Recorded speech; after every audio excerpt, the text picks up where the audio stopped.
Greetings, everyone. This is Payman Lorenzo, your host of the Leaders What podcast. Today, I have another great guest for you guys. My new friend, Sam Bowker from Australia. We connected a couple of months ago through our common friend of ours, Krystal Hillie, the publisher from Australia, and she was part of one of her multi-authored book recently, and that's how we connected. We had a conversation about, I would say, 2 months ago, and then we finally were able to have the stars aligned for us to get this podcast episode today, this morning, here in KL in Australia, Monday, July 31st. So excited to have her. She has a great story, and that's why she's here. Just a little bit about her. She's on a mission to help 1 billion people get happy, and also has a show called Happy as F. Happy AF. Did I say it correctly? Happy AF. Happy AF. Yeah, love AF. Yeah, love that name. And she also helps people overcome anxiety, from teens to CEOs. Basically, she's the happy person. She's a happy maker. She's a happy maker queen. She makes people happy. That's what she does. And this show is all about inspiring, empowering, and hopefully make people happier. So this is why she's here. So Sam, welcome to the show, my friend. Thank you for having me. I really am excited to be here today. I love your view in the background there. What a great spot. Yes, that's actually the swimming pool in my building. It's not I'm just blessed to be here in Kuala Lumpur, Malaysia. But yeah, first and foremost, tell us, how are you doing today? Magnificent. Yeah, great. It's a great day. I've been up early. I got up early and trained. The sun is shining. Life is good, my friend. Life is good. How about yourself? Oh, phenomenal. Beautiful day before it started Monday morning by having a wonderful conversation with a true leader of the heart. So I'm excited. After this call, I'm going to go hit the gym and then the pool behind me rather. And exciting. Yeah. So for people who don't know you, over and beyond the very short, description I gave about you, who's Sam as a person, as a human being, as a woman? We're going to talk about your business and all that later on, but as a human being, who are you? Oh, I like you start with such a small question there. Thanks so much for that, Payman. You're welcome. Who am I as a human being? Well, I am a human being. That's definitely a good start. I'm a mother. I'm a mother of a beautiful 11-year-old, Bella. She's my life. I'm a business owner. I'm a friend. I'm a daughter. And I'm just, you know what? Really, as a person, I guess I'm just really obsessed, freakishly obsessed with helping people do their best life. And to me, what that looks like is happy AF. Now, happy AF for me, those of you that, people that know me well know what the F stands for when I'm talking, but I love the F word, because the F word stands for so many things for different people. It's such a great letter, fun, free, financial, fit, fabulous, ferocious, and obviously, I don't know if you bleep things out, but obviously if you know me, the show stands for happy as fuck. So at the end of the day, to me, I'm on that mission to really help people tap into their fabulosity and be happy, because I know what it's like to not have that. So yeah, that's kind of me in a nutshell, really.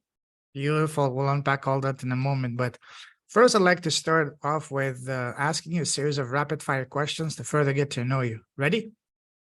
Let's go. Let's do it. All right. What makes you happy as a person? Being a good support to people that love me. What makes you smile? My daughter and my dog. Oh, love dogs. That's beautiful indeed. What kind of dog do you have?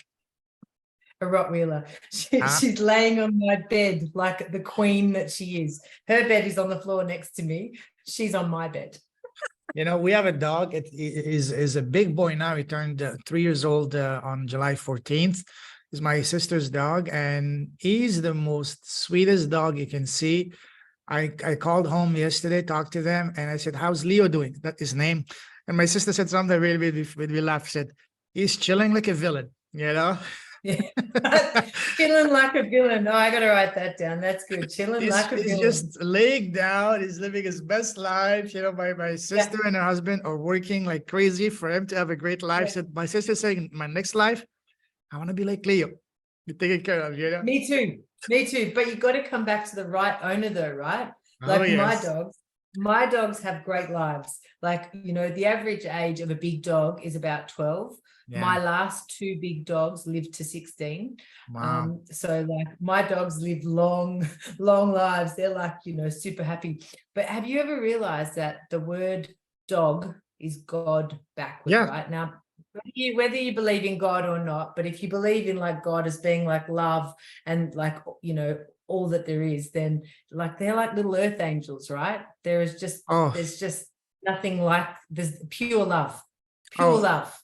some of the most amazing, unconditional love you will get outside of your mother is through a God, through a dog. Yes. 100%, Yeah. 100%. So to me, they're the only thing that's sad, and they also teach you so much about making the most of that moment, but also how to deal with loss. Because I tell you, like for me, the loss of my dogs, that's the greatest loss ever, right? And so being able to embrace that moment when they're with you and then they leave you, and that it's okay because they're going on to whatever their next journey is. But it's heart-wrenching, right? So you get to learn about love and loss and understanding and patience, compassion, Dogs, they choose us. They choose the one. family. My sister said she was looking for 3 weeks, going to see all kind of dog, but as soon as she saw him, there was like a magnetic communication. She knew it Yeah. was the one. She knew it. Yeah. She Yeah. knew it. And it was beautiful. I saw a quote that said, your dog might be part of some of your life, but you are all of their life, Right. Yeah. And That it's brings tears to my eyes, like all of my dogs have been rescues, and as you said, they yeah, find you, but they've all rescued me. Like they've yes, all indeed. rescued me. Indeed. Yeah. When you're sad, Yeah. they come to you, they give you those eyes and they lick your Yeah. Yeah. face. Oh, at first I Yeah. was saying, come Yeah. on, don't do that, especially after you lick just your balls. Come on, but then Yeah. but Yeah. it's all Yeah. about I whatever. Go know. I ahead. know. The things Go we ahead. tolerate. The things we tolerate. Sorry for the language, Yeah. but No, I get it. I get it. I yeah, get yeah. it. Yeah, I tell you, my dog, I just tell you a quick story about this dog. I took her in, and at the time I had another little dog, and I've always been a big dog person, but I had a little dog called Lilo, and she had been a rescue, and she was almost 16. And I knew from day one it wasn't this new dog was not good with other dogs. I didn't realize until I got her, but she wasn't. And they had a few moments, and I tried to find my Rottweiler a new home, and I couldn't. And then one unfortunate day, they got into it, and my other dog passed away. And it was the worst thing, because I felt like I had adopted another child who had then killed my other child. And so then I was in this situation where I had this beautiful dog who was great with us, but no good with other dogs. A very hard dog to have, a dog that doesn't like other dogs. Yeah. And not only that, she had killed my dog.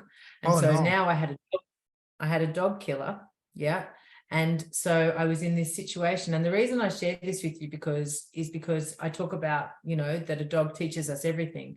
As a mother, I had to learn how to forgive my dog, because she took from me my other dog, but then there was nothing I could do, because I couldn't give her to someone else. So the only person that could keep her then was me, right? So I either lost both of them, or I had to learn how to deal with this. And so it was one of the hardest things I've ever had to do. But she is the most beautiful dog. Like and it was anxiety. I'd had dog trainers come in. Wasn't her fault. It was an anxious thing. She hadn't meant, it wasn't like she'd tried to kill this other dog. It was just that this other dog had probably tried to grab her ball. She'd said back off, and this other dog was tiny. So it was heartbreaking, but I don't think I ever really understood forgiveness until that happened. See, that's beautiful, because they come for a reason, just like people come into your life for a reason or a lesson. Animals too, Yeah. we have Yeah. soul contract that chose us, 100%. and they help us grow. We help each other grow. Yeah. Yeah. Yeah. But I couldn't agree more. Beautiful. I love talking about dogs. I'm very passionate, but let's move forward. So we talked about what makes you smile. Now let's take that happiness factor to the next level. What makes your heart sing? What sets your soul on fire? What sets my soul on fire is helping people that are stuck in a set of limiting beliefs that are stopping them from going out and living their life fully expressed, and helping them crash through that, like break through that obstacle, have a total breakthrough, and then step into their power, own their fabulosity, and they go out and they shine bright like that. Like, I'm obsessed with that. It lights me up, you know, and I'm in front of a group of people and I see that they just can't, they're stuck, and then they have this breakthrough, this transformation. Like, oh, that shit keeps me up at night, my friend. Like, it just, it is an absolute obsession, you know. Absolutely. Like, when I meet people, Payman, and they say to me, oh, I'm just waiting to retire, and I've got another 5 years, and I'm like, what the fuck? I'm sorry, I can't not swear, dude. This is me, so you might have to bleep stuff out. But the problem, I look at these people and I go, wow, like, that's so sad that you are waiting for your life to finish so that you can start, like, waiting for your career to finish so that you can start living your life, right? I would do this work no matter where I am. I mean, I do it all day, every day, whether they're my clients or my friends. Like, I don't switch off, but that just lights me up, you know, that lights me up. And then to see someone that doesn't break through, that's the converse. Like, that's what breaks my heart. When I see why would you just not doing it? Why would you do something you're not passionate about? That's something I would never understand. Right. It's your life. Right. Do something you enjoy, not just be looking at the clock, waiting for 5 o'clock or whatever time you get off, you know? Yeah. But you see, I think we've grown up in a world, like, at least, you know, in my lifetime, I think that, you know, certainly my parents' generation, they grew up in a world where they were taught, you know, you work and you earn money, and then you retire. And, you know, like, it's all these kind of like milestones. And we were taught to be an employee, right? I mean, now we're coming into an era where people are entrepreneurial and they want to have their own businesses. And, you know, I mean, the running joke is people will say, I want my own business so I can work my own hours. And I'm like, yeah, 24 hours a day, 7 days a week. It's great. Like, that's not the reason to start your own business, right? But having said that, I think starting your own business because you want to do something that makes your heart sing, that's what it should be about, right? Exactly. Doing something that gives you the freedom to do the stuff that you love. Like, that's the key, right? Totally, absolutely. And starting your own business is a lot harder than just doing a job, because there's no one to over your shoulder. You don't have a paycheck coming every Friday, you know. You gotta perform 24/7. Business doesn't sleep. Sometimes I get calls, you know, at 6 o'clock in the morning or at 12 o'clock at night on a Saturday night, a Friday night. Hey, business doesn't stop. Doesn't matter, right? Especially when your clients are mostly in the US or Canada, you know, especially when in this part of the world. Yeah. You know that because Australia, you know. Yeah, I do. I mean, I've gotten a lot better in the last few years. You know, I tend to turn my phone off at a certain time, but I have to say, like, I still will answer, you know, like, my clients know if they press SOS, I'm turning up. Absolutely. Absolutely. Now, on the other side of the spectrum, tell us, what makes you sad and angry? Well, truthfully, it's probably a lot of self stuff. Like, so if I get sad, like, you know, sure, I could go for the stock standard things, like injustice makes me sad and angry, and, you know, people being taken advantage of, and I could list you off all the stock standard things, you know, like child trafficking and, you know, all of that kind of stuff. That stuff makes me super fucking angry. And did you watch the movie The Sound of Silence? No, but if it's to do with anything like that, I won't, because what I do is, you know, I've raised money for things like that. I know it happens. So what I do is I am really focused. You know, we had a brief chat before we started about the news, and I stopped watching the news 20 years ago because the news, a good acronym for the news, and this is not mine, I stole it from someone, but I can't remember who. It was a Kiwi guy, and he used to say the news stands for negative energy well spoken, right? Oh, I'm going to write this down. Beautiful. Energy well spoken. Yeah. And that is so true, because, you know, they have a saying in the news world, if it bleeds, it leads. So, like, their job in the news industry is to get you feeling sad and you know, riled up and angry, and, you know, to get you taking action and whatever. But what happens when people experience that kind of pain and trauma through the platform of news is that they can't hold on to it. So what they do is they disperse that feeling of anger and sadness and pain, and they disperse it to the people that they are in contact with. Now, that could be anyone as simple as the person they're buying a newspaper from, to their child, to their husband, their wife, their boss, whatever, right?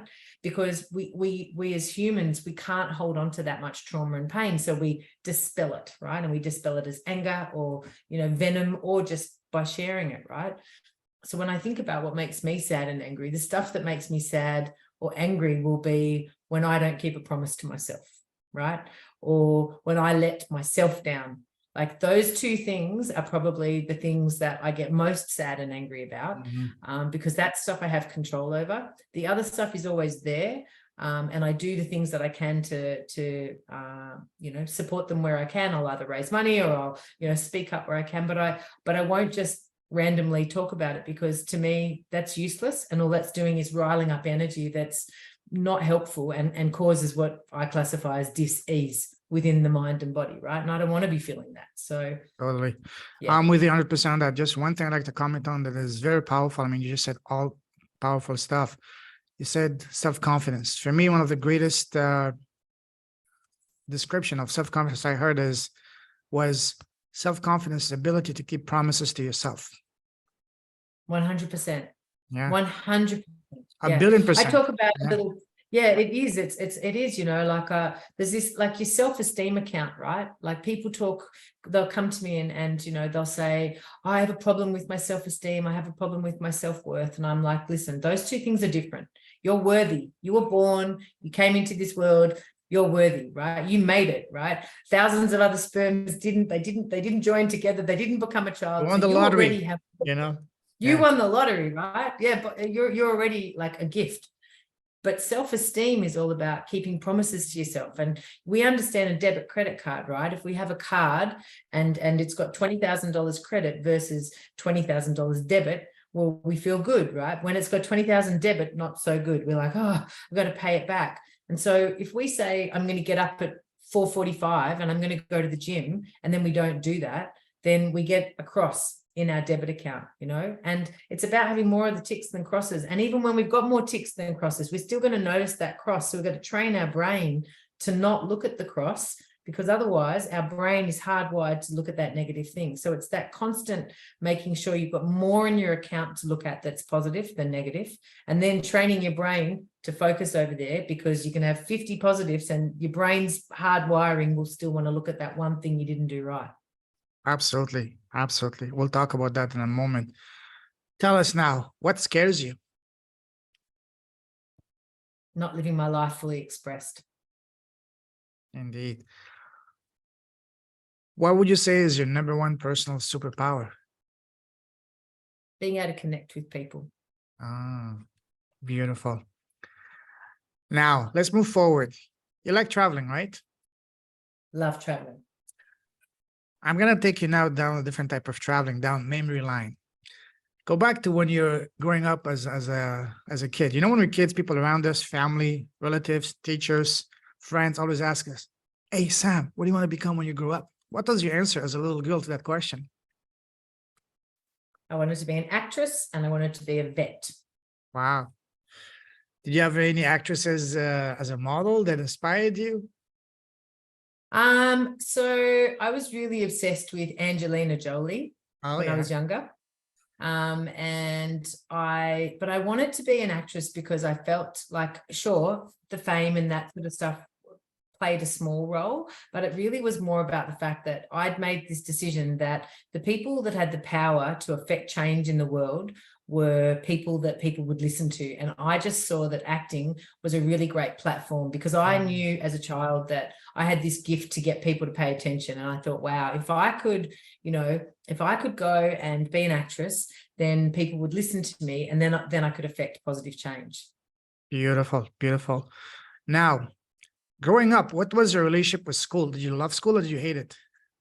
Hated every freaking moment of it, from kindergarten right through to the last minute that I left. I struggled. Like I talked too much. I was distracted all the time.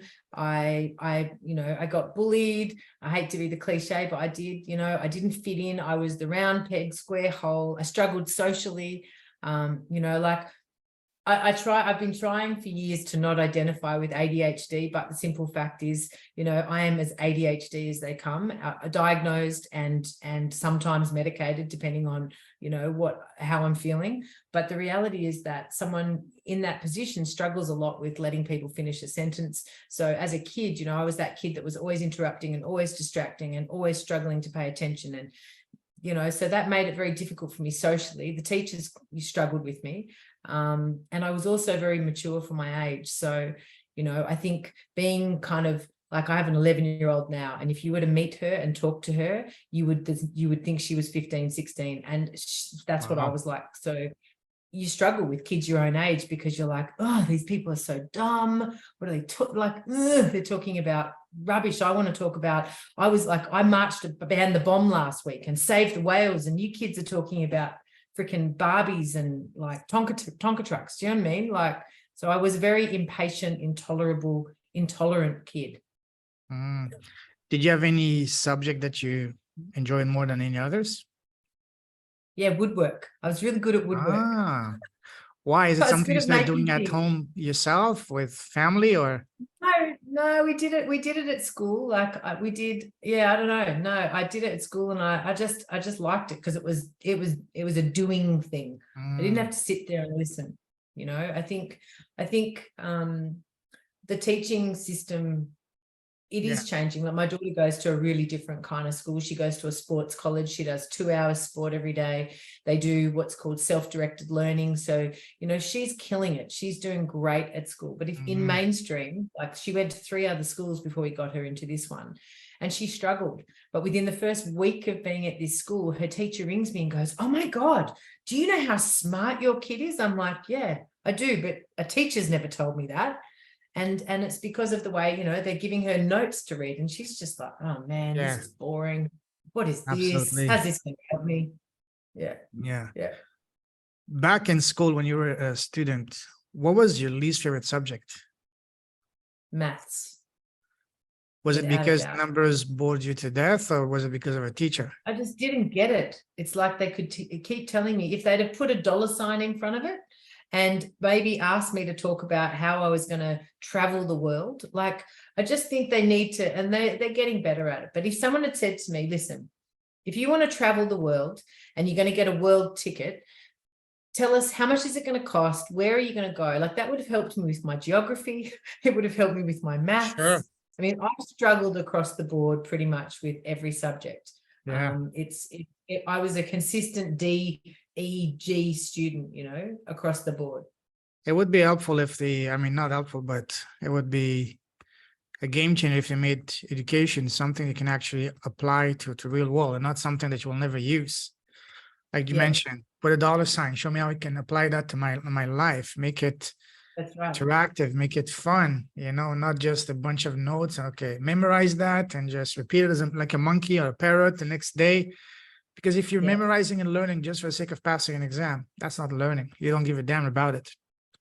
You're 100% right. And I mean, in my clinic, I've had multiple, like I've worked with detectives and anesthetists, I can never say that word, anesthetists and What's that? doctors.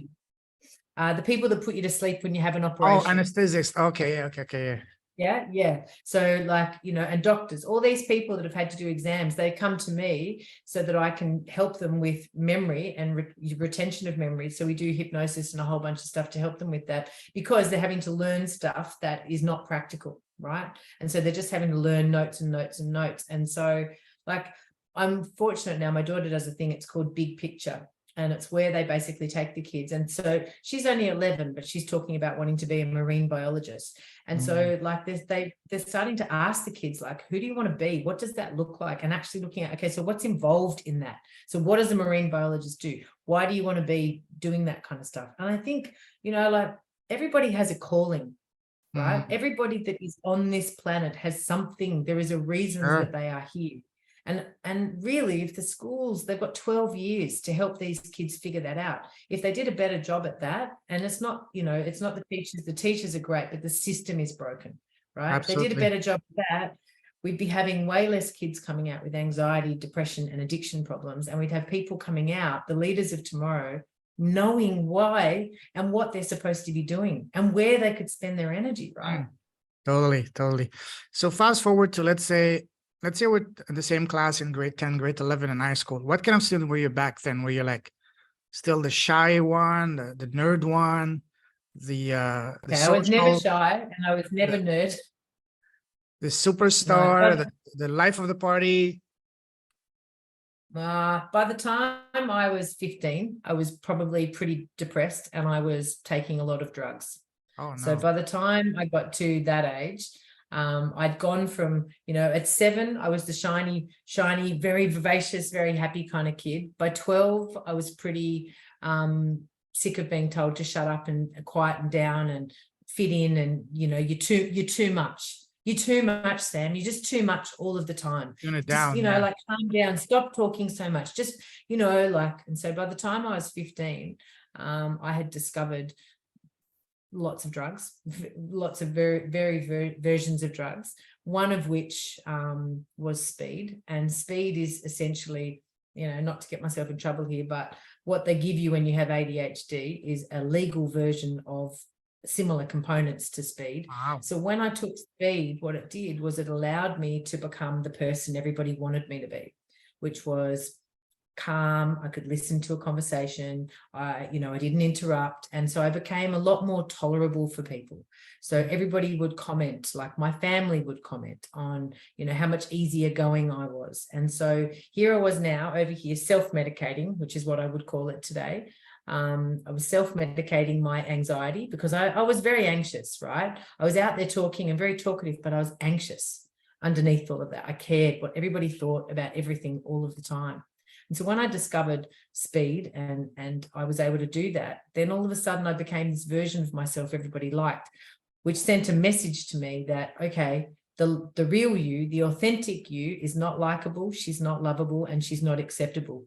But this version of you, everybody likes that version more. So that's who I was at 15, 16. Wow. And back then in high school and college, were you popular with the boys? Well, I didn't struggle. I didn't. Okay. I didn't struggle, but you know what? I struggled with meaningful connection. Like I always went for the wrong people. Yeah. So I dated all the wrong boys from the wrong end of the street, because again, it was that whole worth piece. It was that worthiness, and I was always trying to rescue people. So I would see in these men and these young boys who they really were, and I could see that they, I remember I was 15 and we had lived with, because he was being mistreated at home. The girl, like I was that person that brought home every stray kid, every stray cat, dog. Like my parents it was a revolving doorway, right? And but it was because I could see they weren't bad people. And I was very lucky. I had a great family. And so I was always taking people in. I was always taking people in. Beautiful. What was your very first job? And do you remember how much you got paid for the first job you did? Yep. I was 7 years old. I was selling postcards. I was selling postcards to American tourists. And I got paid for every stack of cards that we sold. I got 20 cents, and I was in business with so it was this. I was in business. They were kind of like my big brothers. So they had the cards printed. I was the cute 7-year-old that sold them. My mum worked at this place, and I would sell the postcards, and I'd get 20 cents for every dollar deck of cards that I sold. That was my very first job. Nice. Wow. What did you learn from that experience? Well, I learned from that experience that being able to connect with people and have a conversation with people was a good thing. I also learned I wanted to be the boss, not the minion running around selling the things, because my brothers were making a fortune. And they were using, I was doing all the grunt. I learned I wanted to be the boss, not the one doing all the grunt work. But I also learned that I love talking to people, and these guys patted me on the back for it as opposed to punish me, Yeah, absolutely. Now, moving forward, From the time you left school to now, how would you describe your path? Would you say once you get into one lane, it was pretty much straightforward, you were set for life? Or was it more like a turns and twists, like a roller coaster?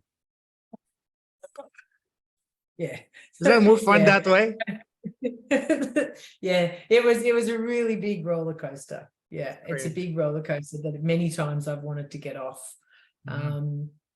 Yeah, I feel like at this point in my life, I'm now finally at a stage where I kind of know a few things. Like when I was 20, I thought I knew everything. When I was We all do. 25, I was sure that I knew it all. By the time I was 30, I was starting to have some doubts. By the time I was 32, I knew that I didn't know anything. And I started learning, and by the time I hit 40, I was like, okay, I'm starting to get a bit of a groove, Now I'm 48 now, and now Wow. I'm starting to kind of settle in now. I've taken all the lessons and learnings, all the wisdom from the past. And, I definitely think now I'm starting to hit my groove. Definitely starting to hit my groove. Absolutely. Wow. There's a saying that says, change your story, change your life. And by story, I mean what we tell ourselves in our head all day long. So when you, Sam, you were at some of your darkest, most challenging times of your life, how do you change your story internally to change your reality externally? Well, if you can ask me that now and I can answer it succinctly, but back then Yeah. I couldn't, Of course, yeah. Yeah. No, back then the story was, you're shit, you're nobody, you're nothing. Everybody's always going to be better than you. Everyone's smarter than you, prettier than you, more educated than you. You're not enough was basically the story, right? But I've spent more than 25 years now working pretty solidly on mindset and psychology, and change your story, change your life. I don't know where you heard that, but me personally, I got that from Tony Robbins when I was 23 and at UPW. And he very much so at that particular point, I give him credit to saving my life. My parents saved my life by getting me back from Canada and to Tony Robbins. But, once I understood that everything that I had been doing was based on a story I had created, and the story had become my belief, and it was just BS, which can be bullshit or belief system. Once I understood that it was all just a story, I decided to start writing a better version. And it's as simple as that. I just went, you know what, that doesn't serve me. I don't want to do that anymore. I'm going to start doing this. And I've spent the last 25 years, being obsessed about that and teaching other people how to do it, because people don't realize that it's that simple. They say things like, oh, it's not going to happen overnight. It's going to take some time. And it's like, okay, well, that's a story. What if you just decided it could change it right now? You can change it right now. You might not get the result for a little while, but you can change the story and the pattern you're doing right now. So, Absolutely. Did that answer your question? Yes, beautiful. What was that saying from by Tony Robbins again? Well, he's like, change your story, change your life. Oh, yes. Change your story, change your life, and your story, but and BS, like BS is a good reminder that BS for belief system or BS for, what the other BS is. So Yeah. it's all just BS. So and that's the thing. Like, I think one of the things I'm so, I just want people to get is that you're making up stories all the time. So since you're the one that's making it up, or you've inherited some bullshit story that doesn't serve you, since we're making it all up and it's all made up anyway, why not make up a story like you're amazing and you're awesome and you freaking rock? Like, why would you tell a story that you're shit and terrible and horrible and yuck? Like, that doesn't seem to make any sense, right?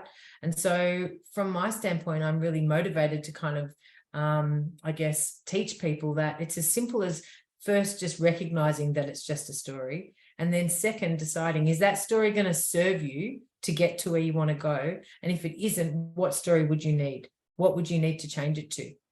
Once you understand that, that's a game changer, right? That's a game changer. For some reason, my computer is just looking like it's going flat, and it is plugged in. So let me just check I've got my power turned on. Sorry. Ooh. Wow, powerful. When I hear sometimes someone say, oh, I'm lazy, I don't have a discipline, I'm a procrastinator, and on and on and on, I say, wait, why don't you just change that? Say, I am disciplined. I get things done. I'm a go-getter. I'm a doer. Try saying it to yourself constantly. And before you know it, you will start to believe it. And that's where the magic happens. You can reprogram your subconscious mind that way.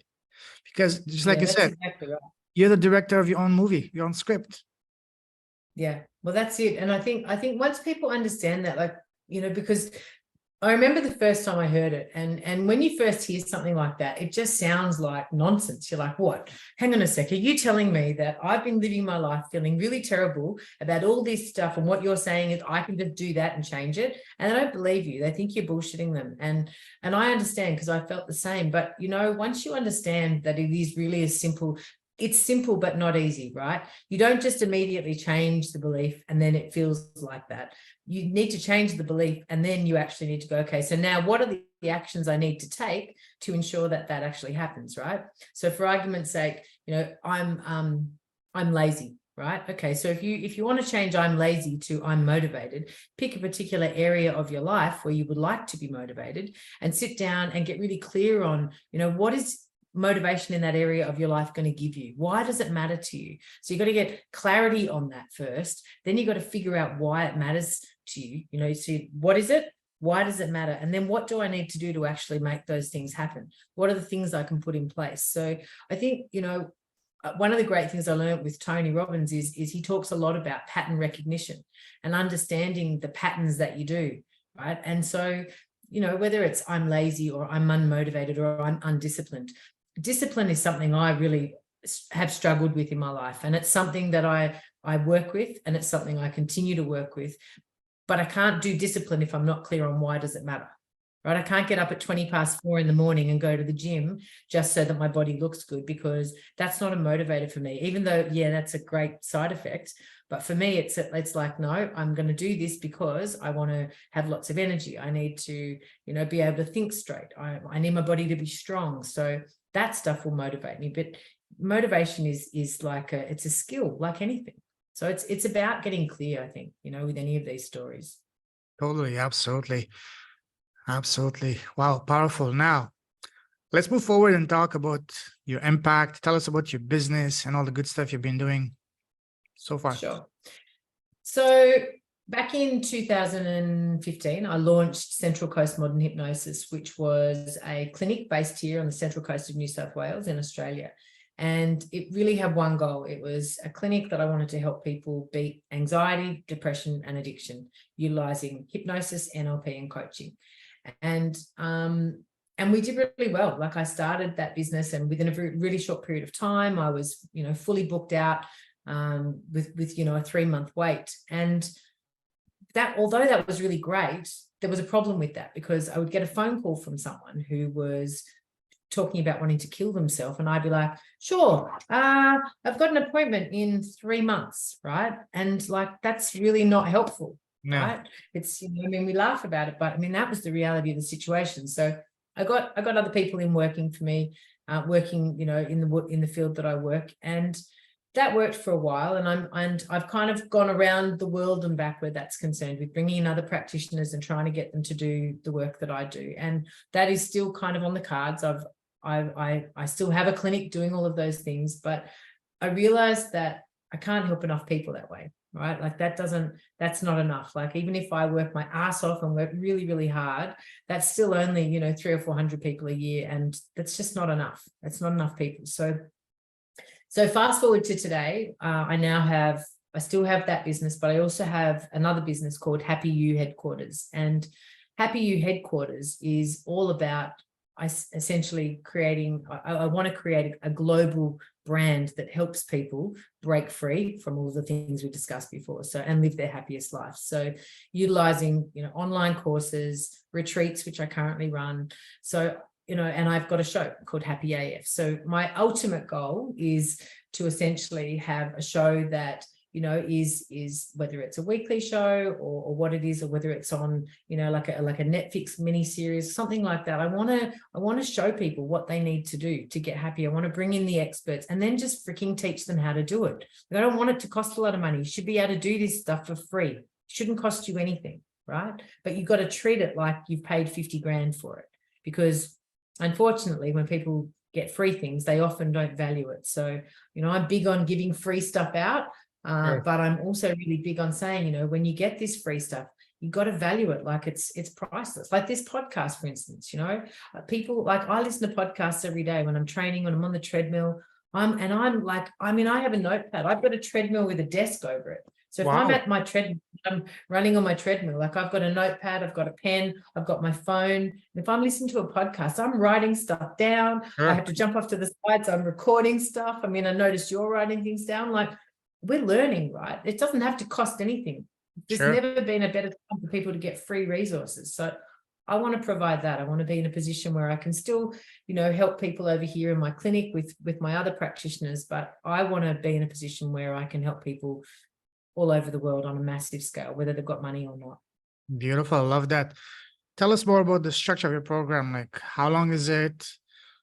And So truthfully, Happy AF started with one goal, and it was really just, I knew I needed to get better at talking to camera, and I knew that I wanted to give resources and tools to people. So it started off, and as the concept was, 20 to 30 minutes, sometimes it's 15 minutes, and I wanted to be able to provide some resources.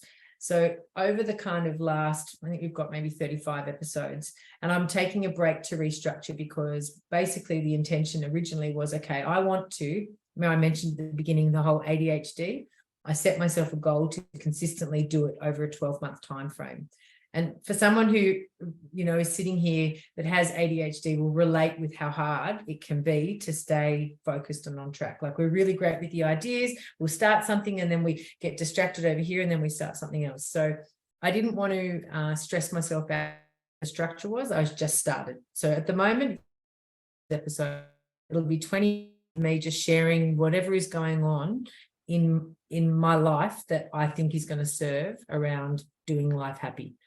The later episodes, the structure is that every time there is an episode, there is like a magic PDF with a downloadable that can go with it, all free, or a hypnosis session, which you can download. Nice. So you can watch the show and you can go, oh my God, that was really amazing. And then you can click on a link down the bottom. You can download 10 steps to beat anxiety. And then you can listen to a hypnosis session, all of which is free. So that's the structure that we've been putting together to relaunch, which we'll be relaunching, in the coming weeks. So, but at the moment, there's about, as I said, about 40 episodes. So yeah, it's definitely worth checking out. You just have to go to YouTube, type in Happy AF and my name, Sam Bowker, and you'll find it. all right, I'll do that, and I will subscribe to your show. Absolutely. And that's Please beautiful. do. Yes. So you're saying that you have a program that you help people get overcome anxiety. Tell us about the structure of your program, of your coaching, and tell us all the details. Who's your ideal avatar? How are you helping them? All the good stuff. Okay. So there's a couple of, that's a few questions. So sure, start with, if let's talk, like if someone is at the moment sitting there and they're struggling with anxiety, for argument's sake, and they're debilitatingly struggling with anxiety, right? The first thing I would say is if I always measure anxiety out of 10. So like 10 is a panic attack, 0 is calm as a farm, right? So if somebody's in that state, right, then I would highly recommend the first thing that they do is just go to my YouTube channel. There's a 5-minute process that they can actually go through to help them come down from a 10 lower, right? We want them down lower, because at a 10 they're not going to hear anything.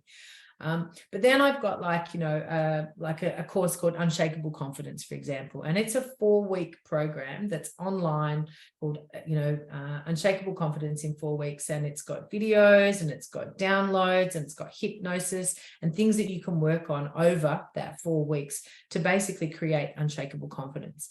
And so in terms of the structure with that, I believe confidence comes through competence. And I believe people struggling with anxiety, what they're wanting is confidence in a particular area, right? So typically the anxiety, although we can say it's a mental health thing, I really believe underneath the anxiety is it's happened through probably a significant emotional event, or a compounding of significant emotional events, which have now triggered this thing called the amygdala, and now they're constantly running around in their fight or flight. They've got their security guard that's constantly on hyper alert. So we need to calm their nervous system down. So my hypnosis and NLP does that. So if they come into the clinic, that's what I'm doing. Like I'll run some processes. And typically, if I get someone coming into my clinic, within the first 15 minutes, wherever their anxiety is, I've dropped it by usually 5, 6, 7 points within 15 minutes. Okay. Wow. So they will come in, and that's the goal. And whether I do a Zoom session with someone, I can do the same thing. So my goal, if they turn up, is I want to get you out of that immediately, because you can't hear me when you're up here with your anxiety, right? From there, if they're in the clinic, they'll typically do a 4-week program. But more and more what's happening now is people are coming along to my retreats. So they're coming to a 3.5-day retreat, which is called Mind Mastery Retreat. And we work with everything over that 3.5 days. It's like, you know, the best way that I can describe it, with all the trainings that I've done, it's kind of like more a boot camp than retreat. It's a training. There is relaxation, but it's about learning what patterns you're doing and learning how the patterns you're doing have served you to get to where you are. But if you want to change where you are, they're not going to serve you to get to where you need to go. So it's all about helping people unleash and tap into their inner fabulosity so they can go out and shine bright and be a shining light for humanity. So, you know, whether you come and see me in my clinic or come to one of my retreats, or whether you actually just jump online, there's free resources, or buy one of the online programs, which are super cheap. You know, I think at the moment I've got an offer. It's $97. So $97 for 4 weeks to unshakable confidence. Wow. With everything that you need. So it's like I'm trying to make it affordable for everybody, you know. Beautiful. You can watch this, you can afford it. Yeah, we'll ask for all the links to that at the end of. I'll put them in the show Yeah, notes. sure. Absolutely. So that's amazing. Share with us an example of some of the most remarkable transformation you've been able to achieve with working with your clients. Wow, gosh, there's been so many. Well, you know, like you've got the clients that come in that are grossly overweight, struggle with chocolate addiction, and now they don't eat chocolate anymore. So you've got that end of the spectrum. And, you know, and they're now living healthily and happily and not addicted to that. You've also got the gambler who, you know, has gambled $250,000 in the last 12 months, who now hasn't gambled for the last few years. So there's a lot of stories like that.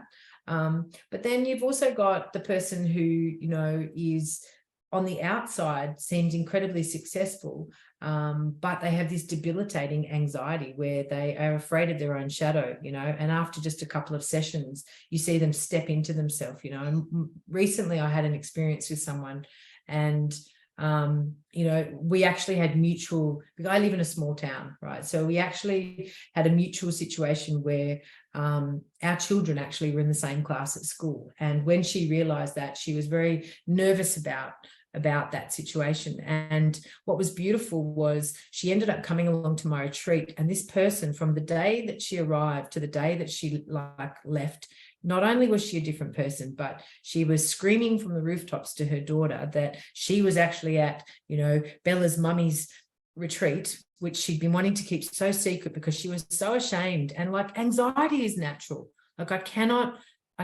tell people that enough, right? But we have so much shame about it.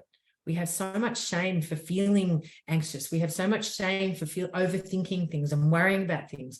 But it is about the most natural human experience. Like every human being on the planet is going to experience anxiety at some point. So to see somebody who thinks that they're, you know, there's something really wrong with them, go from that to just being the beautiful person that they always were, and having that confidence, like it's a rush. It's it's such a privilege. Like it's such a privilege to be able to do that for people.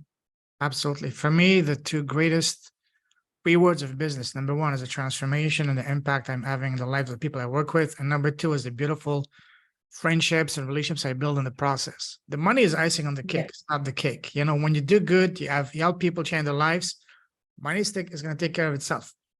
I've noticed that myself. And that's a beautiful thing, because again, it's not about the money, but it's about, sure, money is important. We all need to make money, but let's do so in a way that is really meaningful, impactful, and purposeful. Once you do that, then you'll be blessed beyond your imagination.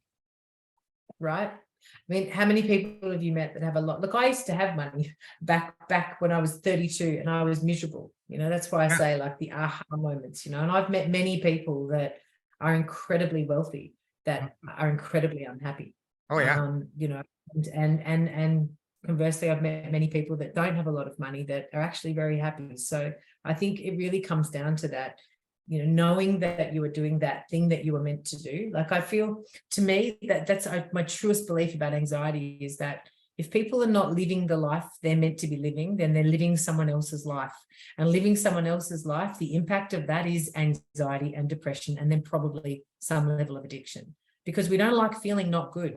Right? And that goes back to the news thing we were talking about. We don't like feeling not good. So when we watch the news, we disperse that pain to somebody else, right? And we might disperse it by drinking alcohol. We might disperse it by sharing a story, by eating chocolate, lollies, cakes, whatever. It's the same when we're not living the life we're supposed to live. And there's a whisper in our ear that says, you're not on track. You're not where you're supposed to be. You were supposed to be doing this stuff. What about that other thing you were supposed to do? When you are not listening to those whispers, you don't feel good and you feel anxious, and then you don't feel good about being anxious. So you'll eat food, or you'll drink alcohol, or you'll take drugs. Like, you will numb one way or another. Yeah. Absolutely. One of the ultimate purpose of life that I heard is that of happiness. We all want to be happy. Okay, that's the ultimate goal. Yeah. That's it. Like, I don't know if you can see this. I'm going to try and show you. Yeah, I see the happy. Can you see that? Yes, Purpose of life is to be happy. Indeed. By Buddha. Yeah. That's what Buddha says. The purpose of life is to be happy. And for a long time, I struggled with telling people what I did, right? And it was so funny because I was like, what do I want to do? And it all came down to I wanted to help people be happy, right? And it was like I'd somehow told myself a story that wasn't a worthy enough thing. But then how stupid is that? Because it's the number one response I get from people when I ask them, what do they want? I want to be happy. So why is that not a good plan? Like, if everybody wants it and people aren't sure how to get it, it seems to be a good thing to teach people how to do. I heard a story of a person saying that, in high school, you meet the course counselor, say, what do you want to do in life? What do you want to study? One person said, everybody says, I want to be a doctor, lawyer, whatever. And then this guy came and said, I want to be happy. And the course counselor looks at him, come on, what do you mean?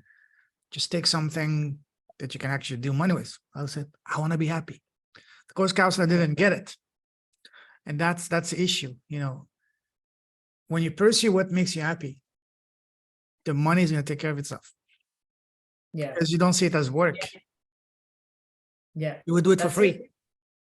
That's exactly right. You don't need an alarm clock to wake up in the morning. You wake up on your own with a fire in your butt and ready to kick some serious ass. Yeah, 100%. Yeah, agreed. Beautiful, beautiful. What would you say is your irresistible offer for your business? You mean as in a product, the irresistible offer? Is that what you're talking about? Yeah, product, service. Look, at the moment, I think because your situation is worldwide, I think unless you're local or you want to come and hang out with me, I have two, but at the moment, the thing that is my irresistible offer would definitely be my Unshakable Confidence course. Because I've really created this with everything that I've learned over the last 25 years, and with the intention of being able to sit with you in your home. Like, it's the next best thing to having you. Let me start that again. It's the next best thing to being with me in my clinic, right? I wanted people to be able to carry me around in their pocket, because I recently had a conversation with my sister. And my sister, she's an amazing human being. Both of us have struggled with addiction throughout our life, and her more recently. And she's doing a really great job, and I'm so proud of her. And she said to me recently, she said, Sam, I used to always think that stuff you didn't work. And I said, what do you mean? She goes, well, you're always doing another course. You're always doing another training. It's like you're always doing more. And she goes, but I realized, because she just spent some time in a hospital getting better and getting treatment. And she said, I realized you have to keep doing the work, right? And I was like, yeah, babe. I said, why do you think I'm not an addict anymore? Right? Why do you think I'm okay? Like, I work on this every single day, right? I don't take a day off. And so when people say to me, how long does it take to get better? I'm like, well, it might only take 4 weeks for us to get you where you want to be in terms of better. You know, your version of better is it might only take today to get you better, but it's a lifetime of working on this, right? It's constant and never-ending improvement. So I really wanted to create something that people could go back to, that they could have, that they could reference. And it's really like, it's just a starting point. It's 4 weeks. It's really designed to just introduce people. And then from there, go out and find more resources, whether they're mine or someone else's. Like, read books, like, you know, if you're not reading or listening to Audible, whatever it is, if you're not consuming content that can help you feel good about life and feel good about where you want to go, then you're taking up space, and you're not growing, you're dying. It's as simple as that. Totally. Absolutely. Beautiful. Beautiful. How are you getting your clients for your business? Most of my business now is referral. So, you know, I think pretty much out of, like I would say 60% of business is referral. But bringing in clients for my team is through Facebook advertising, Google advertising, Instagram. And then, like that's the referral is a huge piece of it though. But we're just about to kind of ramp things up again.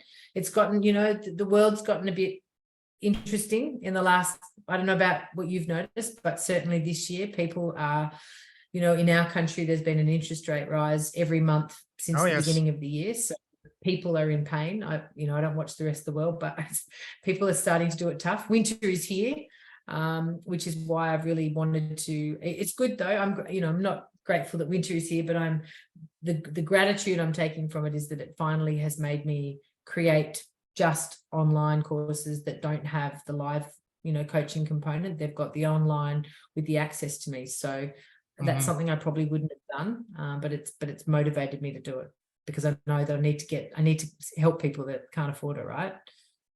Make it more accessible. Absolutely. Yes. And offer them different options, different price level. Of course. Yeah, that makes sense. That's it. Well, I have a lot of free, but I've never created an actual online course other than my online group coaching courses, which again, you still had to have money, right? So this one, as I said, I've created that, and this is the first of many. This is the first one we're launching, but we've got one coming up on gratitude. We've got one coming up on recession proofing your mindset. So there's you know, going to be a whole bunch of them. So, you know, if people reach out to me, there's a lot of free stuff that they can get access to, and you know, get on the mail list to find out when the next stuff's coming up. Absolutely. Beautiful. Love that. Now, let's start moving forward and start wrapping things up. To finish off, I'd like to ask a series of rapid fire questions on advices. Ready? Sure. Go for it. What's the best piece of advice you've received so far in your life?